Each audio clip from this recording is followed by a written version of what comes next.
And for those who are interested in efforts that we're making for sustainability and the future of our environmental behavior, and in this case, our coastal adaptation plan, we're pleased to have some representatives here tonight. Please identify yourselves, tell us who you are and what you represent.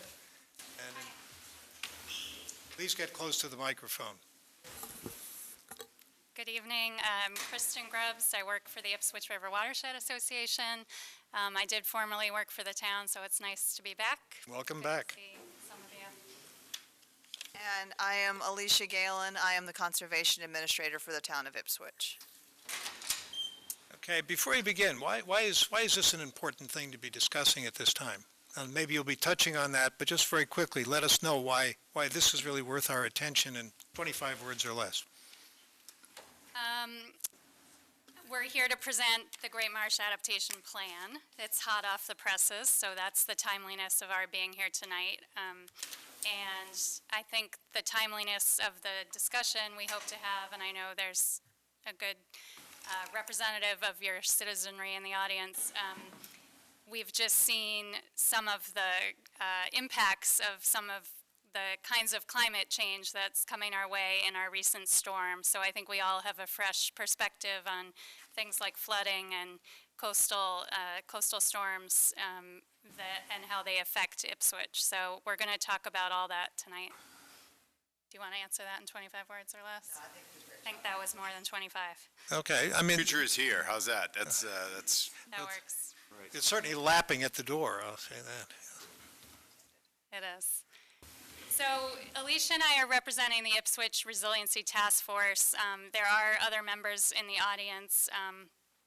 Jonathan Hubbard from the police department was a member, Rick Clark from DPW, Beth O'Connor from the Open Space and Planning Office, two volunteers, Carolyn Britt and Heidi Peck from the Planning Board, and there were numerous other members of the Ipswich Town educational groups who participated. So I just want to acknowledge we're speaking for that task force Out of tonight. curiosity, those of you who are members of the task force, if you're still here, would you raise your hands just so that we get a sense?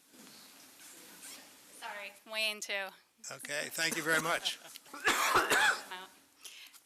Okay, so first slide, to turn to you. So this was a project that actually began following Hurricane Sandy in 2013. The federal government allocated a bunch of funding for communities for resilience planning, and it was disaster relief in the form of future planning. So more than $1 million was distributed across the country, and the Great Marsh Partnership developed a suite of projects that came to this region, one of which was this resiliency planning effort. So starting 2 years ago, it's going to be hard for me to view this way, but look this way. Can you just go back to the slide before? Thank you. So just briefly, for those of you, we all live in the Great Marsh, but we might not know exactly what that means. The Great Marsh is an ecosystem of more than 20,000 acres. It's the largest barrier beach and salt marsh natural resource in New England. It brings a benefit of a host of benefits to our communities, one of which is critical environmental protection. And more include commercially important fisheries. We heard a little more about that earlier tonight in the agenda. It's home to dozens of rare and endangered species. It's an exceptional recreational and economic asset. And again, the existence of the barrier beaches in the Great Marsh really act as a buffer to some of the coastal storms and future climate impacts that are coming our way. So this project, next slide, the focus was developing strategies to address these climate impacts so that both critical human systems, including infrastructure and economies and buildings and businesses and culture, and natural systems like the salt marsh and the barrier beaches, wetlands, rivers, can continue to function effectively and be resilient in the face of these climate changes. Next slide, please. So, as mentioned, we worked with each of the 6 communities that buffer the Great Marsh, so that's Salisbury, Newburyport, Newbury, Rowley, Ipswich, and Essex, to develop these municipal task forces who were really our local boots on the ground, our local experts. In addition, we worked with students, we worked with teachers, we worked with a whole array of regional partners, including Mass Audubon, the trustees, Greenbelt, federal and state agencies like Coastal Zone Management, the National Wildlife Refuge, on these task force groups. And we also held public meetings, including the picture there is at the Ipswich High School. If I may ask a question as you go along. Sure. You indicated that you involved students other than just presentations. I mean, did they actually work as task force members, or? Yeah, there were a couple times that students actually came here to this room and met with the task force as we were holding our working meetings. In addition, Liz Duff from Mass Audubon works closely with Lori LaFrance's class, so that group of students did some of their own vulnerability assessments, which provided us with maps and information that we incorporated into our project. This would seem like a tremendous opportunity for research on the part of the high school students. It was, yeah, it has been. And we, as I'll talk about further, but we're here to talk about next steps. So certainly continuing the connection to the schools and the community is something that's really important to this effort being carried forward. Next slide. So just to touch on that, throughout the 2 years of the planning project, we did have public meetings. We've held the annual Great Marsh Symposium with a partner group called the Great Marsh Coalition. This was the 7th year of the Great Marsh Symposium. Many of you attended that and provided input. We also developed some brochures. These are in the back of the room if anyone's interested. And we did an extensive mapping component of the project, so we provided posters with the maps to each of our communities, and those are on display, I think, somewhere in Town Hall. This is downstairs. Okay. We also partnered with groups like the Gulf of Maine Council when they held their Climate Cafe. That lower picture is from a meeting we held at the church up the hill. So outreach is pretty important to this project, and again, we'll be continuing our educational effort moving forward. Part of that includes a Facebook group that students worked with Mass Audubon. And we have various websites. We have had great support from some of the local press. There should be an article coming up in the Boston Globe later this week. And we also had great support from ICAM and from some of the other cable organizations in the region, in particular Salisbury. So what was this? What did we do? So the task forces were formed, and in year 1, the entire year 1, we actually spent doing a vulnerability assessment of each of the communities. So we worked in town-specific groups, but we met as regional entities to share information. In year 2, we transitioned to looking at our vulnerable areas and trying to think about recommendations and strategies to adapt to the impacts that we are seeing. So year 2 was really focused on adaptation, and those recommendations are what we'll primarily be talking about for the rest of this presentation.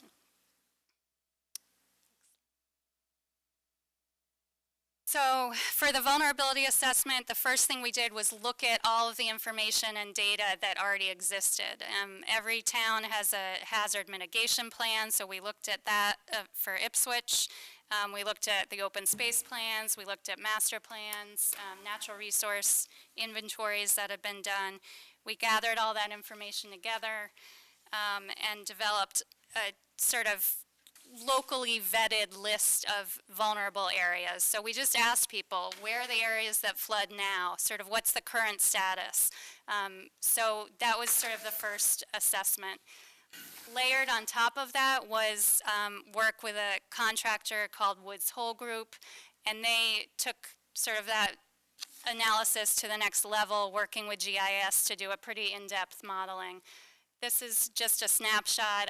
I know you won't be able to really dive into that too closely, and we're going to look a little bit more at downtown Ipswich coming up. But essentially, the inundation modeling looked at what areas flood now, what areas are going to flood in 2030 in sort of one generation's time, and then looking farther ahead, 50 years, what's going to be flooding in 2070.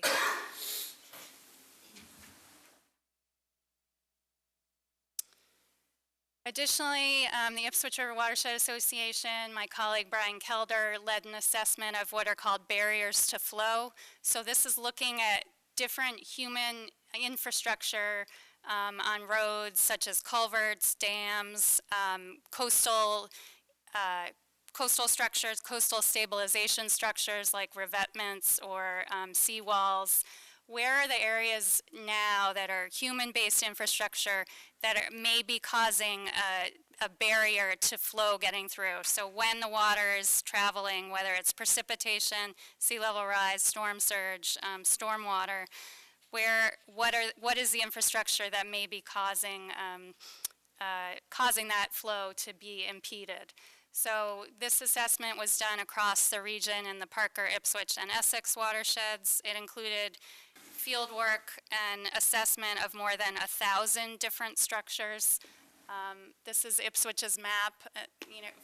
For example, the red circles show culverts in non-tidal areas that have been assessed for how well the water travels through them. So all of this data has been gathered together into a barriers report. We've had several meetings with town DPWs, and the final report is available to the towns as well. So this is an effort to give information about how different infrastructure can handle the future so that towns can use this to prioritize replacements or repairs of infrastructure. Looks like you have a question, Bill. Well, I'm intrigued by barriers to flow. Are barriers a good thing or a bad thing? Flow is a good thing or a bad thing? So flow is generally a good thing because it allows the flooding, for instance, in a river, to stay in the river rather than running up against something and overflowing the banks of a river. But a barrier isn't necessarily bad. A barrier is a term that is just another name for a culvert or a dam. What the assessment looked at is how well they work, essentially. So it's an evaluation. Whether they work for good or ill? Yes, in either direction. Yep. Okay, so by looking at this, I couldn't put a grade and say, okay, in terms of the future adaptation, this is neither good nor bad, it's just raw material at this point. This is raw material. The final report does give a prioritization and it ranks how well things do or how badly they do. Okay. Just to give an example, when it was Hurricane Irene, right, that hit Vermont, they had a lot of undersized culverts, and so the roadways acted as dams to the floodwaters. When the stress became too much, they burst through the roads and did significant amounts of damage. So that's what you want to avoid, having an undersized culvert or an undersized bridge that doesn't allow the floodwaters to pass. And Okay, so if roads and bridges are a good thing, you want to have ways to protect them in the case of much more dramatic flow. Yes. Whether the bridge is in the right place is something else we can talk about. Okay.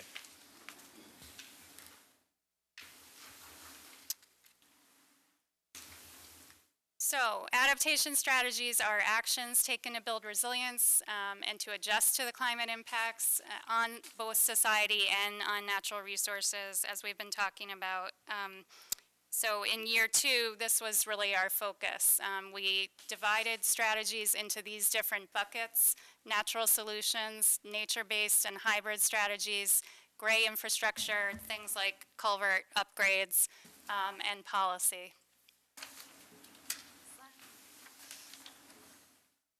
And again, this is just an example of sort of the universe of adaptation strategies. We sort of looked at everything that's out there in terms of nationwide, and our partner, National Wildlife Federation, really were the experts here because they've been working with communities across the country on these kinds of strategies. So together, we sort of looked at what's the universe, and then the next step was matching different strategies up with the vulnerabilities that we have here in Ipswich and in the other communities in the Great Marsh.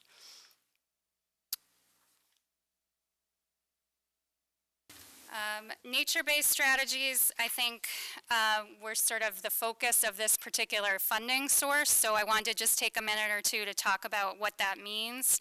And again, how we're thinking about it. Essentially, we're acknowledging that the natural resources that we are, fortunate to have here in the Great Marsh, they actually provide a defense for us. So salt marshes act as a sponge when things flood. Barrier beaches, dunes, unbuilt upon dunes act as, a wall, essentially a natural wall to stop floodwaters from coming forward. So with nature-based strategies, we're trying to sort of implement the best of what natural resources have to offer us. And in some cases, this can involve things like invasive species removal, dune restoration, salt marsh restoration, and restoring connectivity, which again is similar to what Alicia was saying, having appropriately sized culverts so that the waters can be connected as they either travel inland through storm surge or out through the tides. So replicating natural systems is sort of a concept that's beneath a lot of these strategies. Next slide. So before I turn it over to Alicia, I want to explain that the recommendations in the plan, and again, I'll be presenting 2 copies of this to the town. Hopefully one can maybe go in the library and one can be here in the town manager's office or selectman's office, and the rest is online. It's too big to provide too many paper plans. Where is it online? It's on our website, which is greatmarshresiliency.org. Will you repeat that at the end of the presentation? Yes, we will. Thank you.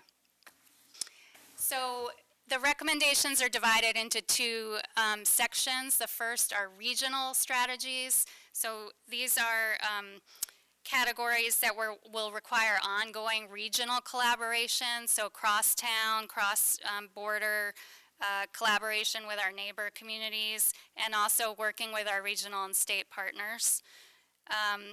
But I do, and the second bundle of strategies are the town-specific ones, and we'll walk you through one of those in a minute.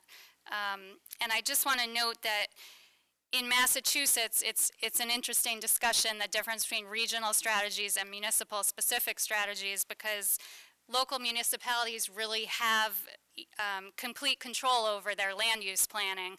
So while Ipswich can set its own policies and planning and zoning regulations, and our neighboring towns may have different ones, it's really important, and I think through this 2-year planning process, we developed stronger relationships with our neighboring communities to try to understand what policies we're implementing here in Ipswich and how that may affect the broader region. So I think it's important to work within our own governmental structures that we have in Massachusetts, but also always have this, regional awareness that the resource of the Great Marsh doesn't have boundaries. It's 20,000 acres. It crosses through all these communities.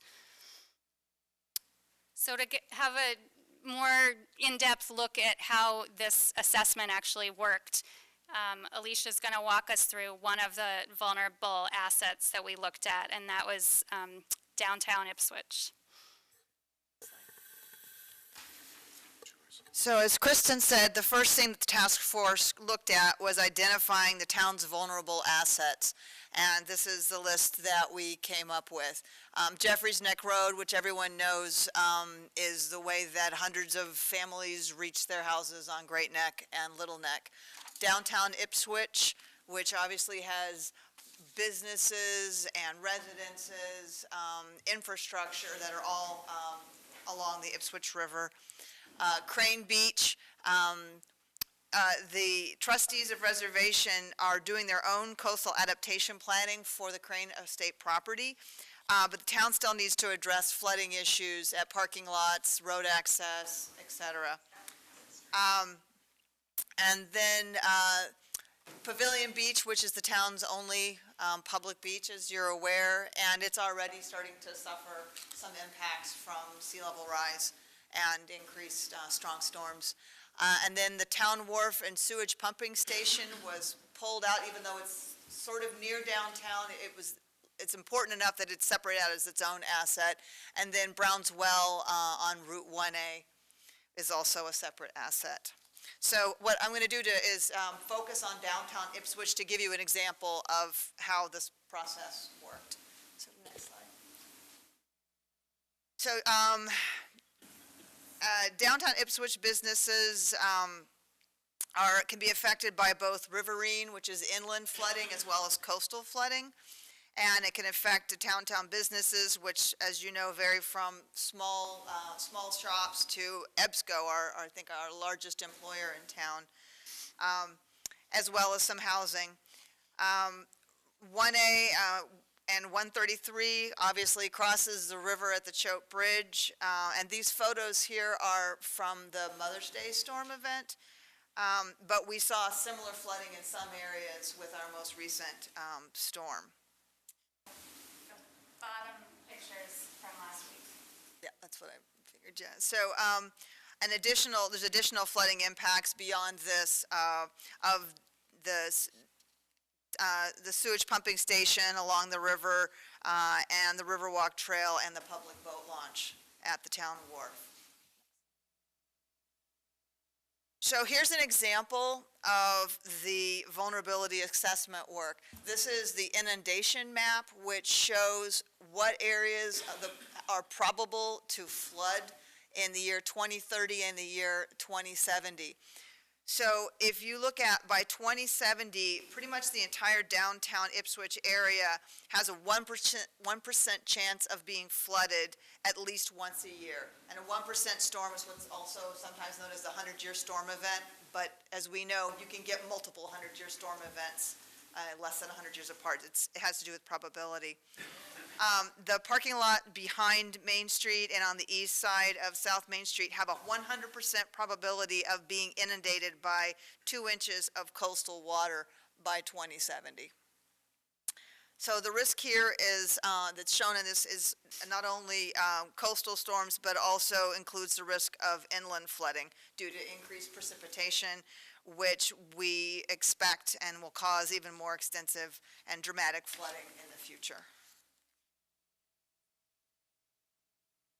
So I think Kristen might have mentioned, or I know it was mentioned earlier, Robin did, that the town received a $63,000 coastal zone management resiliency grant for phase 1 of a pilot project, which was intended to identify vulnerable areas along the Ipswich River between the EBSCO Dam and Town Wharf. We were basically looking at town-owned properties, where are we seeing erosion, and what kind of priorities should we put on these areas to look at using nature-based solutions for reducing erosion and increasing resiliency. So a team of coastal geologists and engineers were hired by the town, and they focused on they included long-term impacts to climate change and sea level rise from bigger storms. And then they made recommendations and prioritized those. And this grant, again, was about looking at nature-based solutions. So one of the area in the top right picture there, that's on the Riverwalk looking towards the bridge right over here. And coastal bank has eroded significantly, and right underneath the river walk, where those people are standing, is one of the main sewer lines for the town. That was an area that we are not going to be able to use nature-based solutions because the bank is within 5 feet of the sewer line right now, so we don't have the space or the time to do a nature-based solution. So in that case, we're going to need to do some sort of gray infrastructure like a seawall or a revetment, and that's not part of this specific grant. We were not awarded the grant for this current fiscal year. I was a little too ambitious. I had too many things on the plate, but I'm going to, undaunted, I'm going to apply again for next year's round of funding, and I am confident that we'll be able to get this onto phase 2. So future efforts that we're going to be looking at is addressing erosion at stormwater outfall by the County Street Bridge behind Town Hall over by the beginning of the Riverwalk, addressing stormwater erosion at a stormwater outfall, which is the lower left-hand picture on Water Street at the foot of Summer Street. You can see how it's eroding there. And we're going to try to incorporate stable access for people to be able to get down to the water in that location as well. We're going to look at assess the feasibility of constructing a public access area for launching non-motorized boats on County Street across from the police station. And I understand that Water and Wastewater Director Vicki Howman is planning on including an assessment of the vulnerability of the sewer trunk line that goes along the river, as well as a siphon that goes underneath it. That she's including that in her capital campaign, I understand. Next. But back to the adaptation plan. After the vulnerability assessment, and the adaptation plan summarizes the conclusions in a table for each asset. So this is an example of downtown Ipswich, including the Choke Bridge and South Main Street.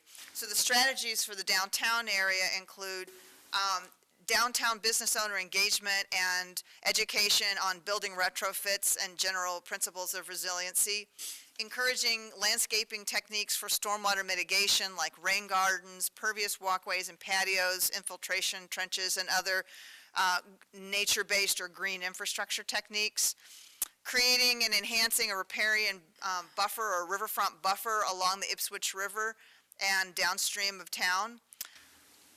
Longer-term solutions include looking into a river bypass through Veterans Green and Elm Street area to accommodate a 500-year flood, and incorporating climate projections into long-term infrastructure planning. Not included on this because it's a separate asset is the Ipswich Mill Dam removal feasibility study, which will be completed this year. And we'll analyze the feasibility cost and effects of removing the dam, including impacts to downstream and opportunities to restore upstream flood storage capacity. So what are we recommending? First, we are recommending that the town establish and maintain a permanent municipal resiliency task force or committee or some equivalent strategy to provide leadership for moving the plan forward into action.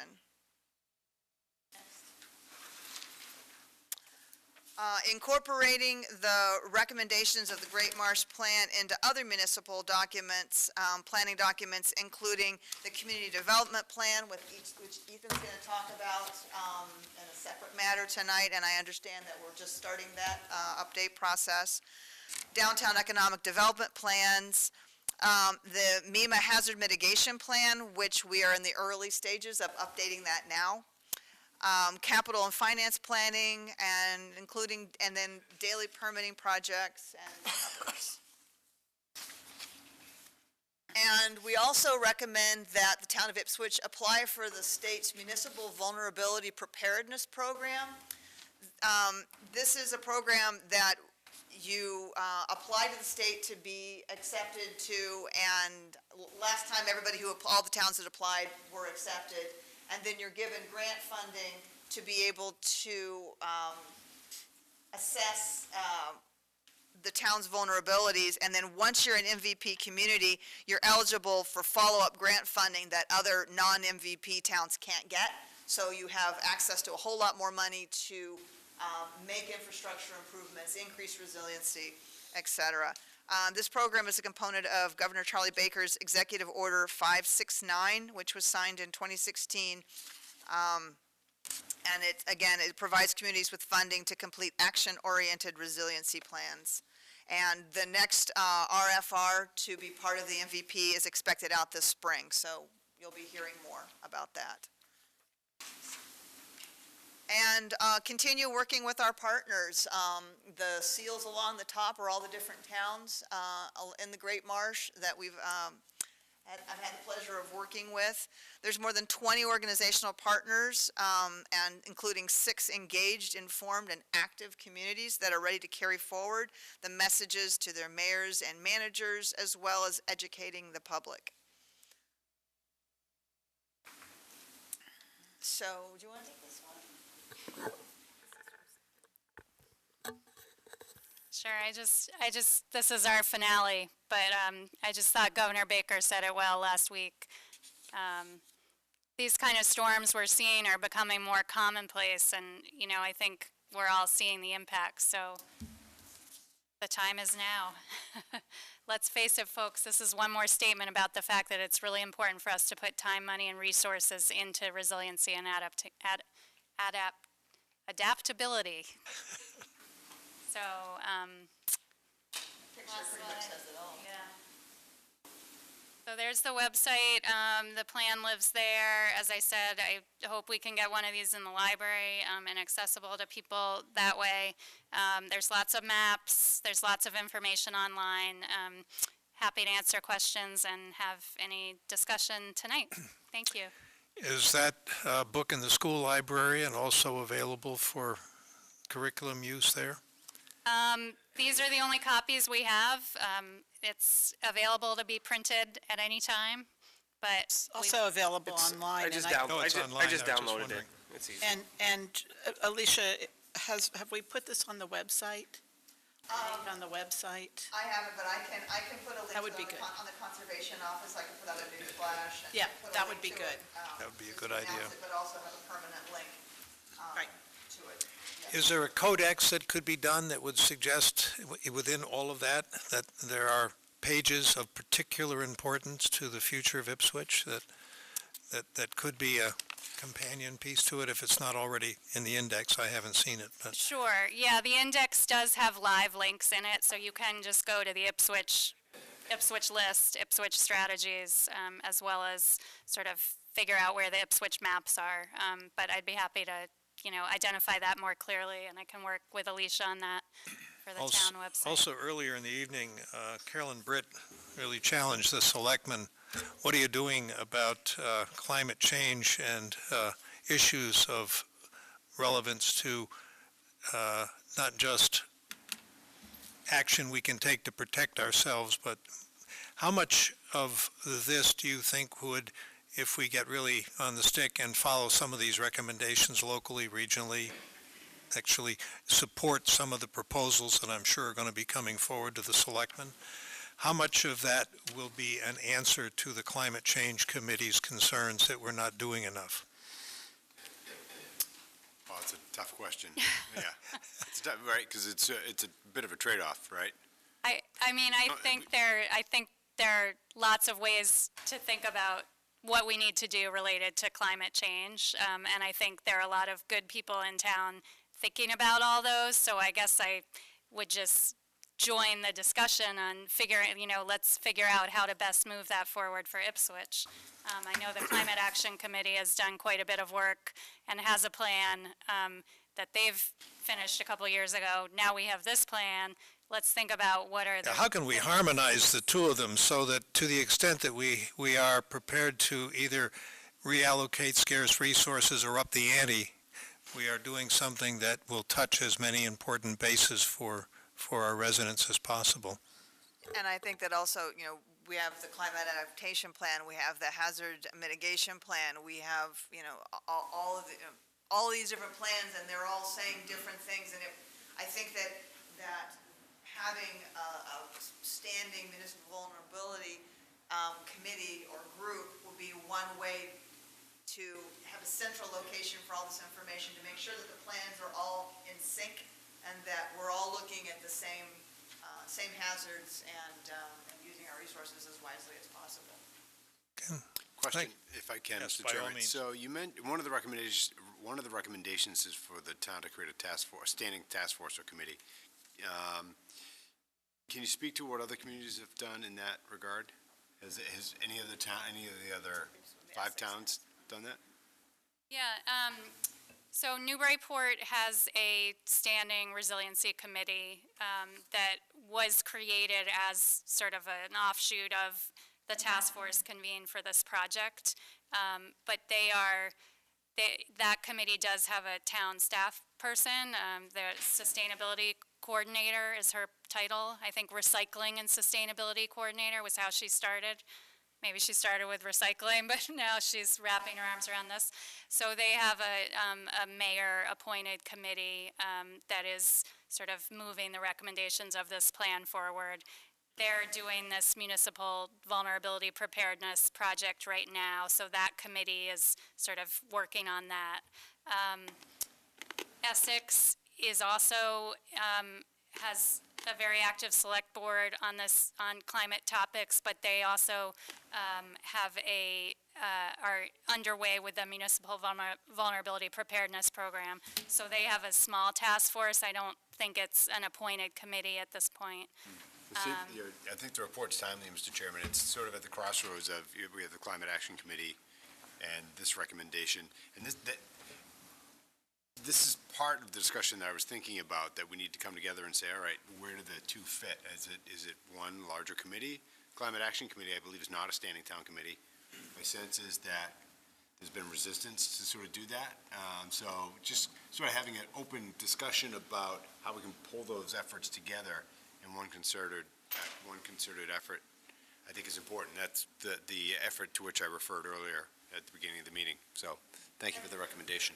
And once we have, if the selectmen do have a standing committee, there are other opportunities within this overlap area, such as that if the town decided that they wanted to, there's a program through FEMA, the community rating system, where you apply to be part of the community rating system, and then you do certain things that give you points. The more points you have, then people who have flood insurance through the National Flood Insurance Program can get discounts between 5 and 45% off of their premiums. And we're already doing a lot of the things now, like having a stormwater bylaw, protecting open space, and there will be opportunities to do additional things as well. And so that's something that we could also look into.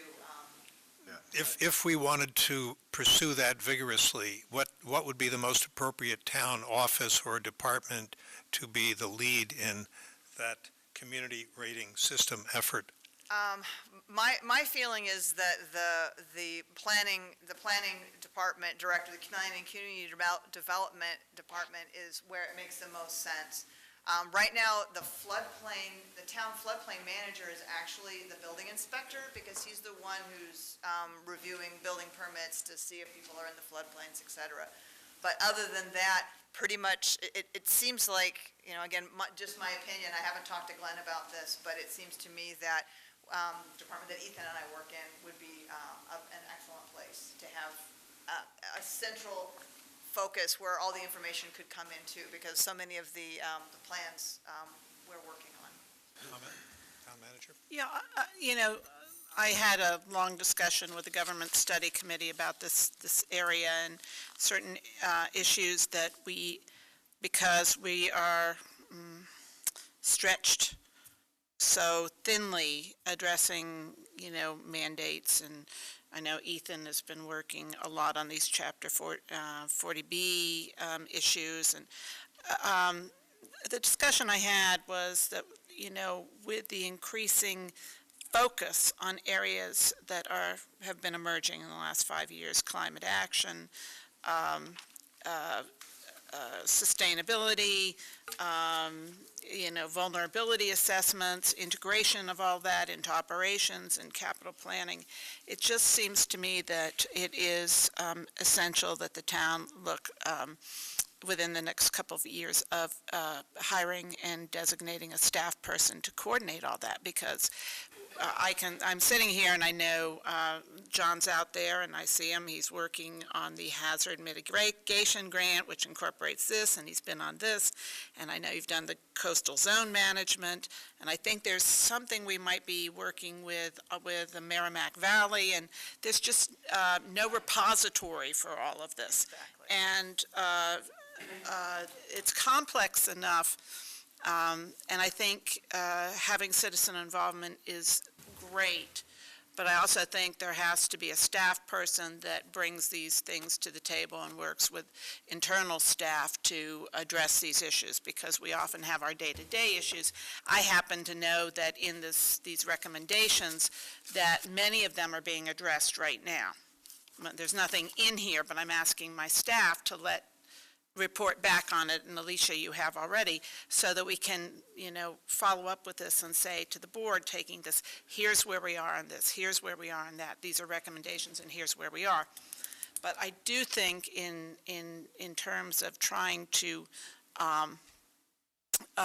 sort of round up these issues and monitor the status, that we really need to look at hiring somebody that can coordinate all this and be present at all this, because it really is outside the scope of the work that many of us have been doing. It's an additional layer or two.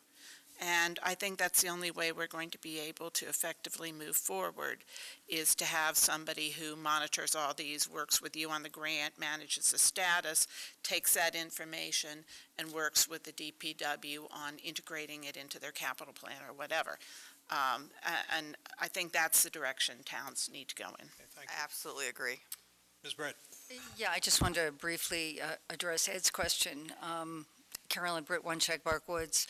The Climate Change Committee was set up for 1 year to do the report, and that was delivered at annual town meeting last year.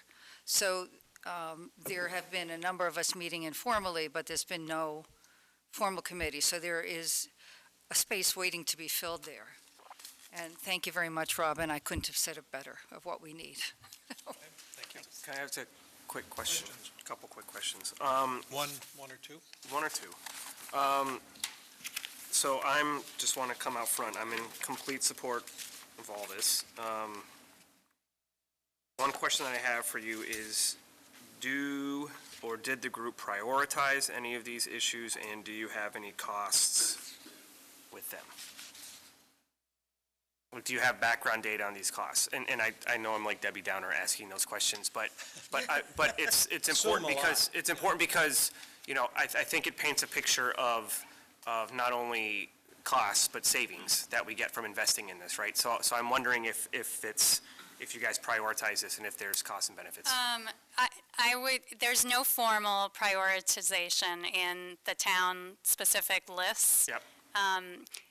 I would say if you called the task force together, there would be an obvious few that rose to the top of concerns, some of which Alicia has already mentioned, things like where erosion of the riverbank affects sewer infrastructure, Right. for instance, but there is no list that actually identifies that.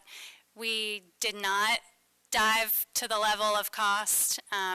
We did meet with sort of expert contractors to review some of the strategies. So again, there was sort of some informal discussion of how you might look at those questions, but I think there was acknowledgement that was beyond the scope of this particular planning effort, and as you get into specific strategies, again, I'll use the example of some of the work along the riverbank here that was additional work that was done through that CZM grant. There, again, was further detail around if you wanted to do a living shoreline here, these would be comparable costs. So it's kind of project-specific. Okay. One of the things that the CZM grant, one of the deliverables that we have is a table of all the different nature-based solutions, green infrastructure out there for stabilizing riverbank, which was the focus of the study, and general costs associated with those. Okay. Pros and cons and some general costs. Okay, and I just want to end with saying, I'm encouraged by all this. I think the last slide that you have of time, money, and resources, I wrote that down, and coming from sitting on that side very recently to sitting on this side, my take on this is, I think that the board would love to get involved with this. I think we have very limited time. I know that our community has very limited money. And when I see resources, I think of everyone out there. I view Ipswich as having excellent resources because there's a wealth of knowledge in people who are dedicated. So I know, obviously Ed's interested, I'm interested, but I am pleading with the people that are listening or watching on TV or here. Like, we need help. There's a ton of different organizations, but I know you folks are meeting and talking and trying to figure this stuff out, but we need to step back, look from a big picture and figure out how to reorganize this to put all these ducks in a row, and I think you know it too. I think you all get there, and I think having a town staff dedicated to it would be immensely helpful, but I think we need to step back and get things lined up, and I think we're going to need people to drive the bus. It's going to be difficult for us to do it. I also think that once, I'm hoping I've asked the staff that has not responded to respond to me by the end of this week, but hopefully I'll have some time just to sketch in where we are on these items. Okay. Certainly would be helpful. Thank you. I want to thank you very much for the effort, and for those who are watching, if you can't see it on your screen, it's www.greatmarshresiliency.org. And something that is easily accessible and a lot of information. One last comment, sir. Please identify yourself and let us know. Hubbard, Emergency Management Director. I just want to thank them for doing a great job on this project. I've seen all this. It's great work. Just to follow up on this, Town of Ipswich is part of the Cape Ann Emergency Planning Team. I'm the chairman of that organization, and through the Town of Essex, we received a CZM grant to continue this work, and on April 11th, we'll be having a public forum. We just got the date settled. One of the public forums, there's going to be 3 of them. One of them will be here in Ipswich. So if anybody wants to come out, and I'll be putting out more information about that. But that's going to take this information and kind of bridge it into how that works with emergency management. So I think that'll be very interesting if people want to come. Just got a little plug for that while we're here. So I'll get more information out to that. If anybody wants to come, it'll be held here in the building. So Right in this building? Yep. And as far as this plan's going to be very beneficial for us because, as Alicia said, we're working on our hazard mitigation plan, and we can get funding from the FEMA once that plan's established. They pay for 75% of some of these projects. So whatever we identify in that plan can be funded. As you know, that's how Jeffries Neck Road is being funded.